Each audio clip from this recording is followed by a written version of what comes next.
The phone felt like ice in my trembling hands. 6 simple words on the screen, yet they shattered 68 years of my existence like fine crystal hitting concrete. Plans change, mother-in-law. You're not coming on the cruise anymore. It's only for the 25 closest family members. I read the message once, then again, and a third time, desperately hoping the words would somehow rearrange themselves into something less brutal. But there they remain, cold, clinical, devastating. Emily, my daughter-in-law of 15 years, the woman who'd entered our family with a radiant smile and impeccable manners. She'd just informed me, without actually saying it, that after everything, I wasn't considered close family. My hand shook violently as I clutched the phone. The air seemed to evacuate from my lungs. The walls of my living room pressed inward, suffocating me. On the dining table sat 2 suitcases, packed with such joy and anticipation just days earlier. Inside one was a sky blue dress I'd purchased specifically for the gala dinner. New shoes, sunscreen, everything prepared for the trip I'd financed myself. $20,000 for that Caribbean cruise Emily had dreamed about since childhood. Daniel, my son, had practically begged me to fund it. The family needs these moments together, Mom, he'd said, his eyes pleading. I'd organized everything, believing that finally, after giving so much for so long, I'd be included, that I'd be part of the inner circle for once. But the truth glared at me from that phone screen, bright and merciless. I wasn't close family. I was the wallet, the cash machine, the elderly woman who signed checks and then got shuffled aside. I collapsed into the armchair, where I'd rocked my grandchildren countless times, where I'd embroidered tablecloth for their home, where I'd waited for phone calls that rarely came. Something inside me, something that had endured years of subtle dismissals and sugar-coated cruelty, finally fractured. I didn't cry, not immediately. I simply sat there in that oppressive silence that smells of cold coffee and dying dreams, holding a phone that just confirmed what I'd always known in my heart. To them, I was expendable. But what Emily didn't know, what none of them could have imagined, was that this quiet woman, this accommodating mother-in-law who never caused trouble, had just made the most powerful decision of her life. I was going to disappear. And when they returned from their family vacation, when they reached for their wallets and checked their accounts, when they searched for money they'd grown accustomed to like oxygen, no one, absolutely no one, would be able to say a single word, because this time I was the one changing the plans. To understand why that message devastated me so completely, you need to know how I arrived at that moment. Sitting in that chair, clutching a phone that confirmed my worst fears. It all began a decade ago when I lost Robert, my beloved husband. He suffered a massive heart attack while pruning the roses in our garden. He collapsed among the flowers he'd tended so lovingly, and I was left alone in a house that suddenly felt cavernous, silent, and unbearably empty. Daniel was my only child, my reason for continuing after Robert's death. 3 days after the funeral, he appeared at my door with red-rimmed eyes and a broken voice. "Mom, I promise you'll never be alone," he'd said. I believed him. God, how desperately I wanted to believe him. Emily entered my life 6 months later. She was attractive and courteous, with a smile that somehow never quite reached her eyes. But Daniel looked at her as if she'd hung the moon, and I thought, if he's happy, then I'm happy. Their wedding cost $45,000. I paid every single cent. The venue, the catering, the music, even the designer wedding gown Emily selected from an upscale boutique downtown. My family doesn't have the resources, Mom, Daniel had explained. You understand, right? I understood. I always understood. 2 years later, they needed an apartment. Daniel worked in sales, but his salary barely covered necessities. Mom, if we had our own place, we could really build a future, start a proper family. $480,000. That's what the 3-bedroom apartment in the desirable neighborhood cost. I put the deed in his name, naturally, so he has security. The notary had advised. So my son has something of his own, I'd replied. Then came the business venture, a sports supplement store that Daniel swore would secure our financial future. $75,000 in startup capital, inventory, rent, permits, everything. In 2 years, I'll repay every last dollar, Mom. I swear on Dad's grave. I never saw a cent returned. But then the grandchildren arrived, and with them came renewed hope. Mason and Chloe, my precious babies. I convinced myself that with them, everything would change. The family would unite. I'd have a new purpose. I purchased cribs, strollers, clothes, diapers. I paid for pediatricians, daycare, swimming lessons. Every birthday party was an event I financed. Every Christmas, I was the one who filled the tree with gifts. And the monthly allowance, $3,500, every single month, without fail, to help with expenses. So Emily wouldn't need to work and could devote herself to the children. So my son wouldn't feel overwhelmed by responsibility. Over 10 years, I calculated once in a moment of devastating clarity, I'd invested more than $1 million in them. And what did I receive in return? 5-minute phone calls on Sundays. Obligatory visits on my birthday where Emily checked her phone every 10 seconds. Grandchildren who called me Grandma Oilia with the same detachment they'd use greeting a neighbor. But I kept giving because that's what mothers do, isn't it? We give until nothing remains. We love until we forget how to love ourselves. Emily was never overtly cruel. She was worse than that.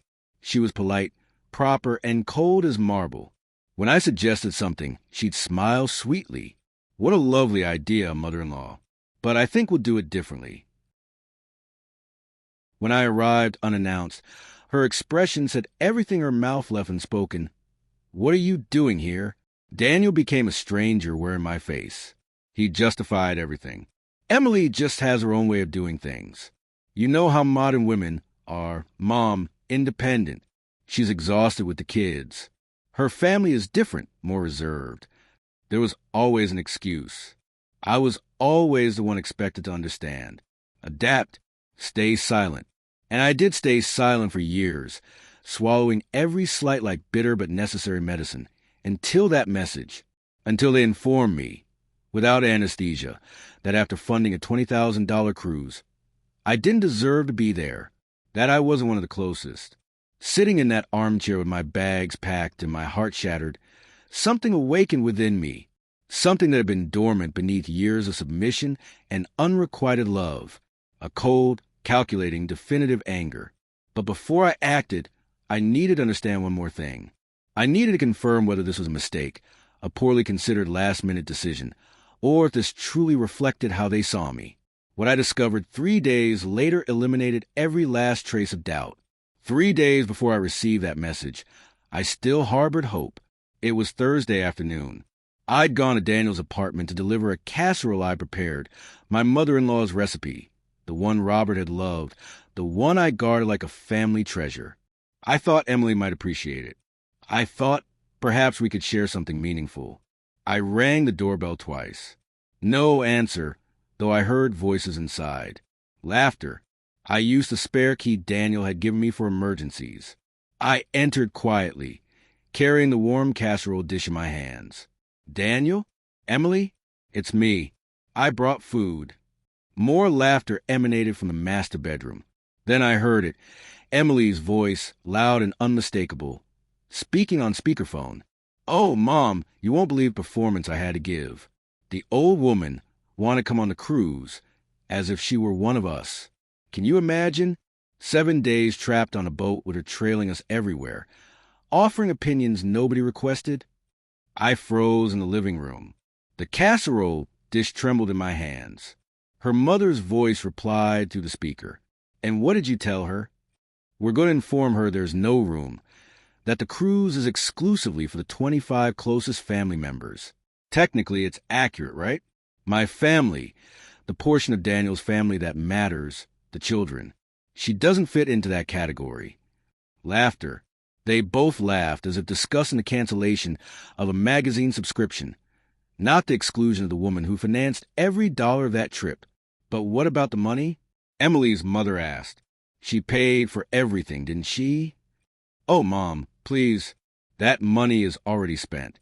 Besides, it's the least she can do after everything Daniel tolerates. Do you think it's easy having a mother-in-law like that? Always interfering. Always wanting to insert herself into everything. I'm nearly rid of her.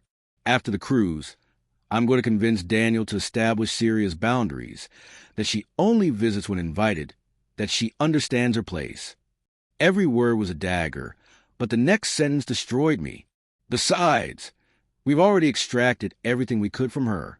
The apartment is in Daniel's name. The business is operational. If she disappeared tomorrow, she's served her purpose. It sounds harsh, but it's the truth. You're right, honey. She fulfilled her role. Now let her enjoy her old age alone.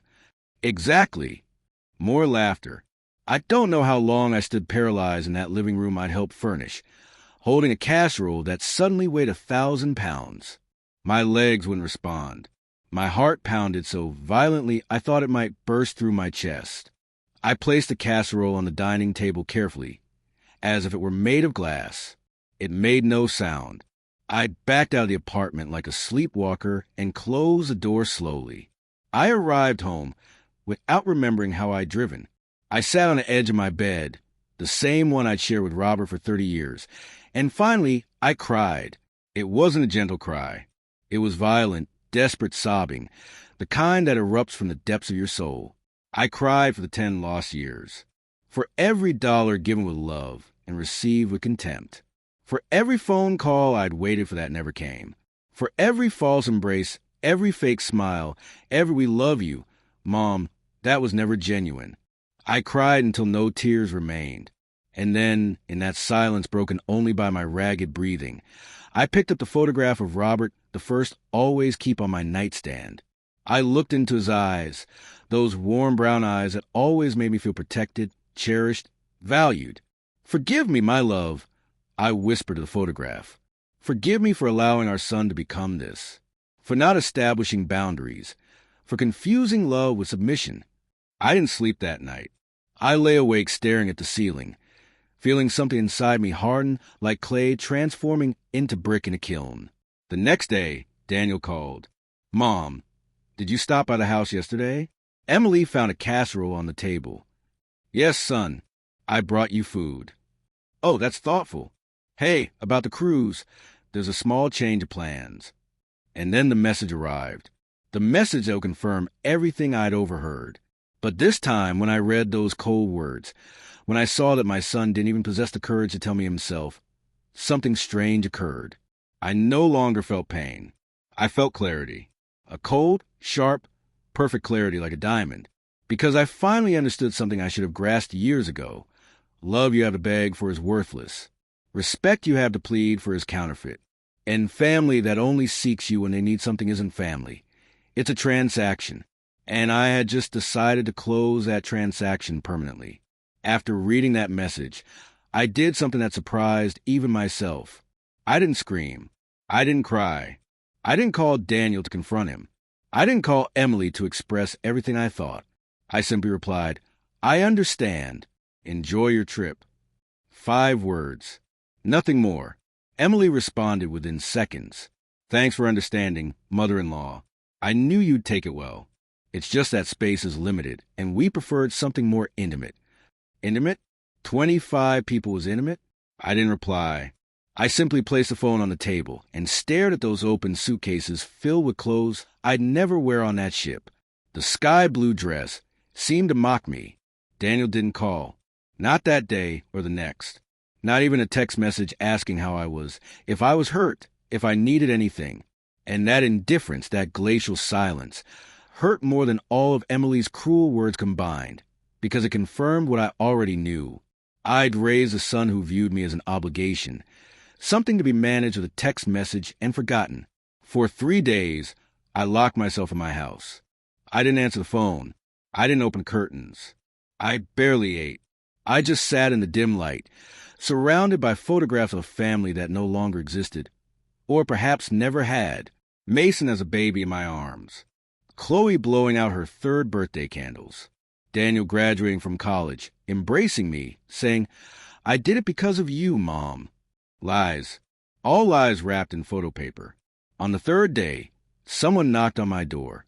It was Linda, my neighbor, my only true friend in this world that had become so lonely. "Oilia, open up. I know you're in there." I didn't want to see her. I didn't want anyone to see me like this. Broken, defeated, finished. But Linda is persistent. She continued knocking until I had no choice but to open the door. She looked me over, my wrinkled robe, my unbrushed hair, my swollen eyes from crying. She said nothing. She simply walked in, closed the door, and embraced me. And there, in the arms of a woman who didn't share my blood, but shared my pain, I cried again. I told her everything. The message, the conversation I'd overheard, the 10 years of giving without receiving, the $1 million invested in a family that viewed me as an ATM, the cruise I'd financed that I wasn't invited to attend. Linda listened in silence, holding my hands. When I finished, her eyes were brimming with tears, but her voice was firm as steel. Until when, Oilia? Until when are you going to let them use you like this? He's my son, Linda. He's all I have left of Robert. No, she said, squeezing my hands tightly. Robert left you much more than an ungrateful son. He left you beautiful memories. He left you this house. He left you savings. And above all, he left you yourself. You, that strong woman I met 20 years ago. The one who built a business with her husband. The one who faced life without fear. Whereas that Oilia, I remained silent because she was right. Somewhere along the way, between changing diapers and signing checks, between begging for love and pleading for attention, I had disappeared. What do? I whispered. How do I live knowing my own son sees me like this? Linda looked me straight in the eye. You respect yourself. That's what you do. You show them you're not a resource. You're a person. And if they don't understand that, let them learn to live without you. That night, after Linda left, I sat at my dining table with an old notebook and a pen. I began writing numbers, dates, amounts. Apartment, $480,000 business, $75,000 wedding, $45,000 monthly allowances for 10 years, $420,000 grandchildren's expenses, gifts, emergencies, approximately $55,000. Total, over $1 million in a decade. I closed the notebook. I turned off the light. And in the darkness of my house, I made a decision. I wasn't going to confront them. I wasn't going to beg for their love or respect. I wasn't going to explain how deeply they'd hurt me. I was going to do something far more powerful. I was going to disappear. And when they wanted to find me, when they needed something, when they opened their bank accounts and saw the money was no longer flowing, then and only then would they understand what they'd lost. Monday at 9 in the morning, I walked into the bank with my back straighter than it had been in years. I wore my finest suit, the pearl gray one Robert had given me for our 20th anniversary. I applied makeup, styled my hair, wore my pearl earrings. I needed to look like what I was, a woman with the power to decide, not a victim. Good morning, Mrs. Oilia. Greeted Ricardo, the executive who'd managed my accounts for years. How can I help you? I need to cancel some additional credit cards, I said with a calmness that surprised me. Ricardo checked his computer. The cards in your son Daniel's name, correct? They have an $18,000 limit. Those are the ones. Cancel them. There was an awkward silence. Ricardo looked at me with genuine concern. Mrs. Oilia, are you certain? These cards have been active for 8 years. Did something happen? Nothing that concerns you, Ricardo. Just do as I ask. He typed nervously. Done. The cards will be inactive within 1 hour. Anything else? Yes. I want to withdraw $40,000 in cash. Now, he was truly alarmed. Ma'am, that's a considerable amount. Wouldn't you prefer a transfer? It's safer. In cash, Ricardo. He made me sign papers. He requested additional identification. He warned me about the risks of carrying so much cash. I simply nodded, waiting. 40 minutes later, I walked out of the bank with an envelope full of bills in my purse. The second stop was back with the same executive. I also want to cancel the automatic monthly transfer, the $3,500 one that deposits into your son's account on the 5th of every month. That one. Ricardo didn't ask any more questions. I think he understood something serious had occurred. Do you want to keep your investments and other accounts intact? Of course. Just cancel everything related to Daniel. When I left the bank, I felt something strange in my chest. It wasn't relief.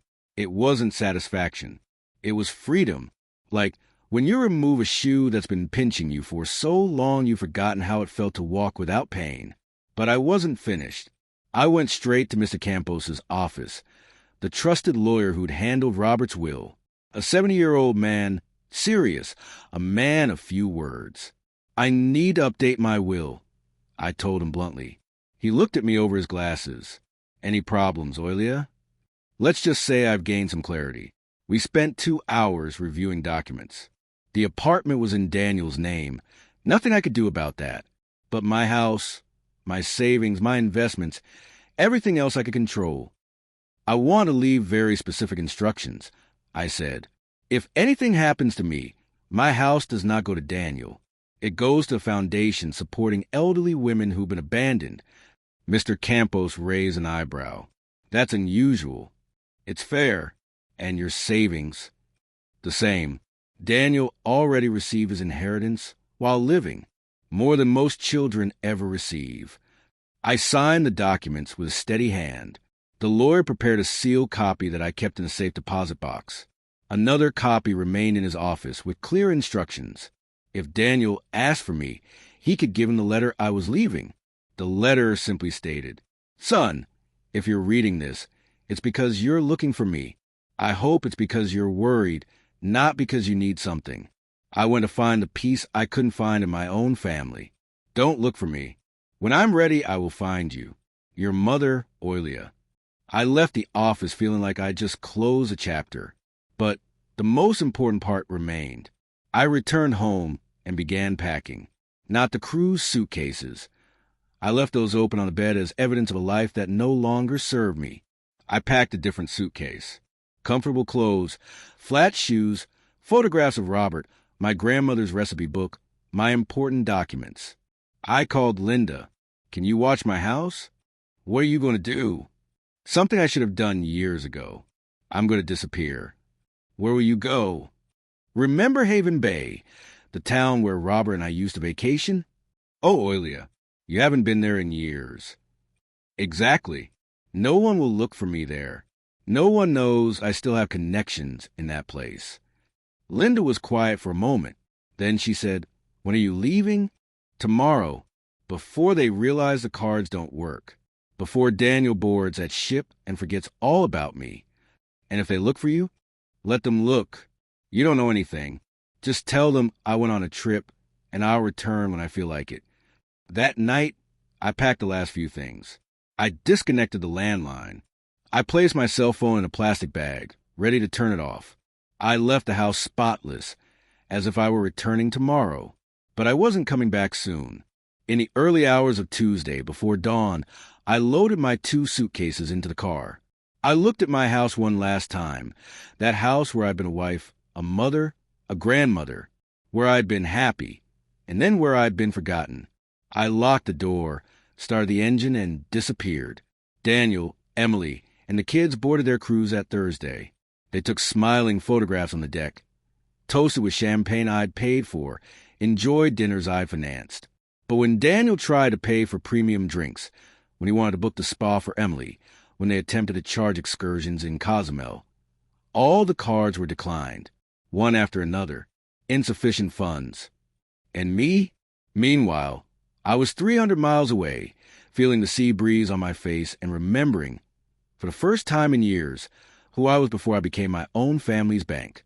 I wasn't there to see it, but I imagined it perfectly. Daniel on the ship's deck in his white linen shirt, and those expensive sunglasses I'd given him for his birthday. Emily at his side in a sundress that probably cost more than I'd spent on clothes in a year. The children running around. Emily's family taking pictures, happy, celebrating a trip I'd paid for, to which I was not invited. I imagined it all, and strangely, it didn't hurt anymore. I just felt a cold calm, like when you see storm clouds in the distance and know you're not going to get wet because you're already under shelter, according to what Linda told me later. It all started the first day on the ship. Daniel wanted to order a bottle of wine at dinner, an $80 wine. Nothing extravagant for someone accustomed to his mother paying for everything. He handed the card to the waiter. "Decline, sir." Impossible. Try again. The waiter tried 3 times. The same screen, the same word. Declined. It must be a system error, Daniel said, sweating. He pulled out the backup card. Try this one. Same result. Emily looked at him from across the table with those eyes I knew well, the eyes that said, "Seriously? You're going to embarrass me in front of my family?" "Excuse me," Daniel said. Standing up, "I'm going to call the bank. It must be a security issue because we're traveling." But it wasn't a security issue. He called the bank from his cabin. The automated recording informed him. The cards ending in 48, 29, and 55, 61 had been canceled at the request of the primary cardholder. Daniel dialed my number. Once, twice, 10 times. Voicemail. "Mom, call me. There's a problem with the cards. You must have canceled something by mistake. Please call me urgently." I was in Haven Bay with my phone off, walking barefoot on the beach, feeling the sand between my toes. Free. The second day of the cruise, Emily wanted to book a spa treatment. Hot stone massage, facial, manicure. The complete $250 package. "I'm sorry, ma'am. We need a valid payment method. My husband has onboard cards." "Yes, but for premium services, we need an additional charge, and the cards you registered aren't working." Emily had to cancel in front of her mother and sisters, who already had their appointments confirmed. The humiliation in her eyes must have been delicious. The third day brought excursions in Cozumel. Everyone disembarked excited. Emily's family booked a private snorkeling tour, $400 per person. Daniel tried, "How will you be paying, sir?" "Credit card." You already know the result. Emily's family departed on the private boat. Daniel, Emily, and the kids remained on the dock, watching them go. Mason asked, "Dad, why aren't we going?" He had no answer. They ended up taking a $5 group tour, sharing a boat with 30 other tourists. Emily didn't speak the entire time.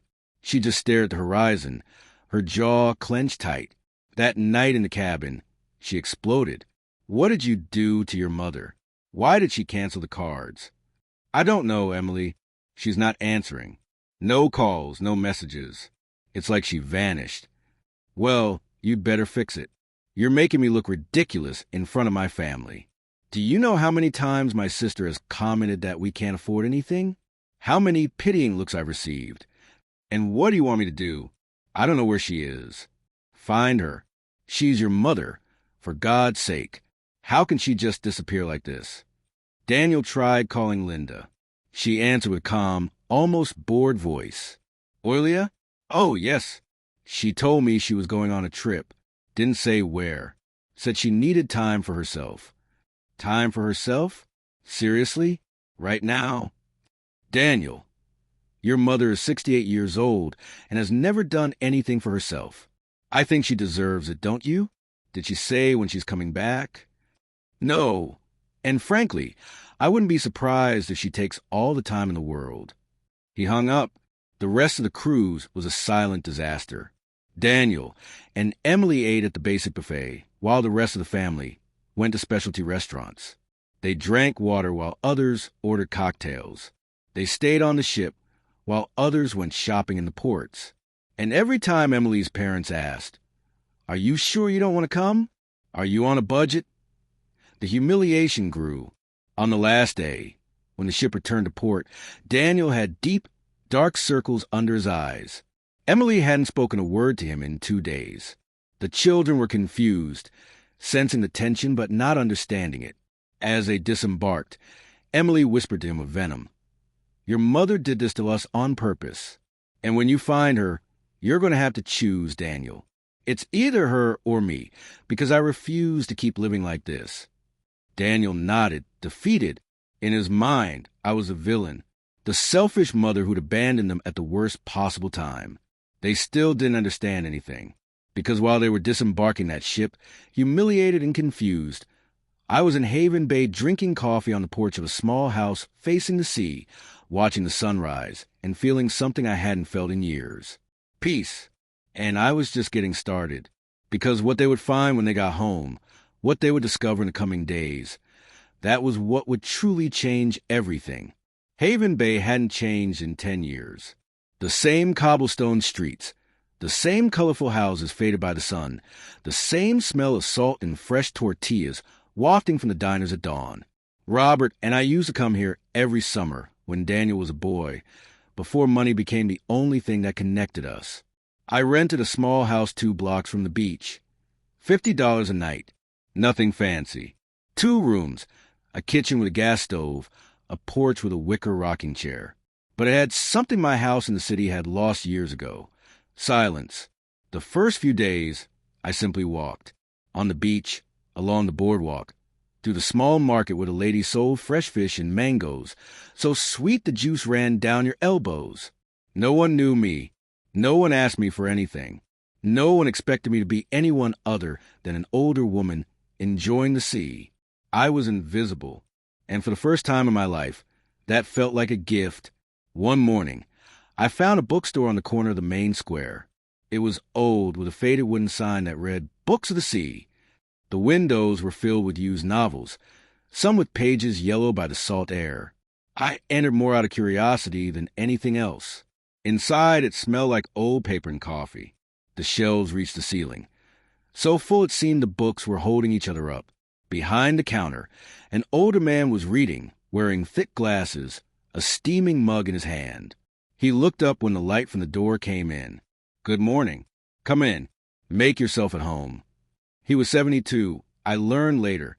White hair, deep wrinkles around his eyes, large hands full of small scars, hands that told stories.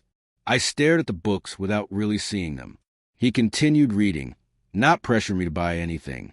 That comfortable silence was something I hadn't experienced since Robert died. "Looking for anything in particular?" he finally asked. "I don't know," I answered honestly. "I think I'm just looking for a place where nobody knows me." He nodded, as if that were the most normal thing in the world. "This is a good place for that. I've been here 15 years, and there are still days when people forget my name." He made me laugh. A small, rusty laugh, but real. "I'm Angel," he said, extending a hand over the counter. "Oilia? First time in Haven Bay, Oilia?" "No, I used to come here many years ago with my husband." "And now you travel alone?" I hesitated, but there was something in his eyes, something warm and without judgment, that made me want to talk. "Now I'm traveling because I needed to get away from my family." Angel wasn't surprised. He simply pointed to a chair next to the counter. "Sit down. I just made coffee. And if you want to talk, I know how to listen. If you don't, that's fine too. But no one should drink coffee alone." And so it began. I sat in that rickety chair with a mug of hot coffee in my hands, and I started to talk, slowly at first, like someone testing the water with a toe, then faster, like a river that finds a crack in a dam and can't be stopped. I told him everything. Emily's message, the conversation I'd overheard, the $1 million invested in a son who saw me as an ATM, the canceled cards, the disappearance. Angel didn't interrupt once. He just drank his coffee, nodded, and looked at me with those eyes that had seen so much of the world. When I finished, tears streaked my cheeks. I hadn't even realized I was crying. "I'm sorry," I said, wiping my face, embarrassed. "I don't know why I'm telling you all this. You don't even know me." "That's exactly why," he replied gently. "Sometimes it's easier to talk to a stranger than to someone who thinks they know you." He was quiet for a moment, looking at his empty mug. Then he said something I'll never forget. "You know, Oilia, my wife died 15 years ago. Cancer. When she passed, my 3 children fought over the inheritance before she was even cold. They wanted the house, the savings, even the furniture. Not one of them asked how I was. Not one invited me to live with them. They just wanted what was theirs. I stayed quiet. You know what I did?" he continued. "I came here. I sold everything. I bought this bookstore, and I told my children that when they learned to see me as a father and not an inheritance, they could come find me. And did they?" He smiled sadly. "One did. After 5 years. He showed up with tears in his eyes, asking for forgiveness.